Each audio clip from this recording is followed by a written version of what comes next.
I've been wanting to ask someone this question. I feel like our conversation is perfect for this, but it's sort of formulating in my head as I'm talking. But I know there's been a lot of rhetoric, especially recently, about ballet being an outdated art form. And there are, these traditional standards, as you mentioned, body image, other things that have been negative. And so much of your work has kind of pushed past those conventional standards, and you've done things in dance that people haven't been doing. And sometimes audiences have struggled to understand it because it's so different. We talk a lot on this podcast about how ballet, especially as an art form, needs to evolve in order to stay alive.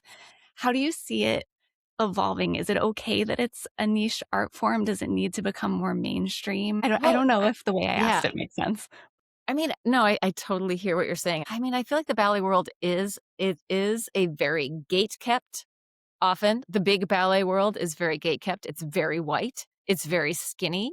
It's very male dominated. Like, who are the choreographers? They're almost always dudes. But it's like the nature of the art form is that it empowers men. It disempowers women, depending on how you look at it. You know what I mean? Like, there's a lot around this.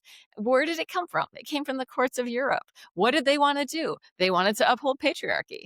That's what they were doing with a lot of those stories. So I think what we need to do is be showing things that aren't just the old stories. I do think the training of ballet, I do it. Like, if I'm teaching classes and I have more men, it's like, oh, there's 3 men in here. I'm going to give them more attention than the women. It's like we're all part of this culture. So it is nothing is black and white as far as like it's all good or it's all bad. But I feel like some of the best work that I've seen has been really racial.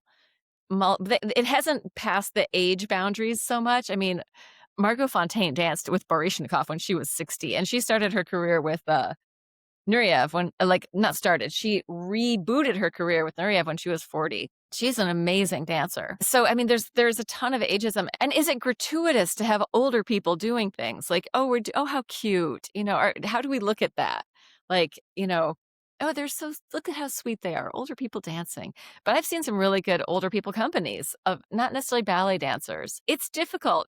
But I think there is a lot of value in it still. I'm not saying do away with all the old story ballets, but just have other stuff too. If we want to open our eyes and if we want to open our brains and if we want to open our hearts to new things, then it takes some work and funding. And like, that's something that's, less and less available in this country.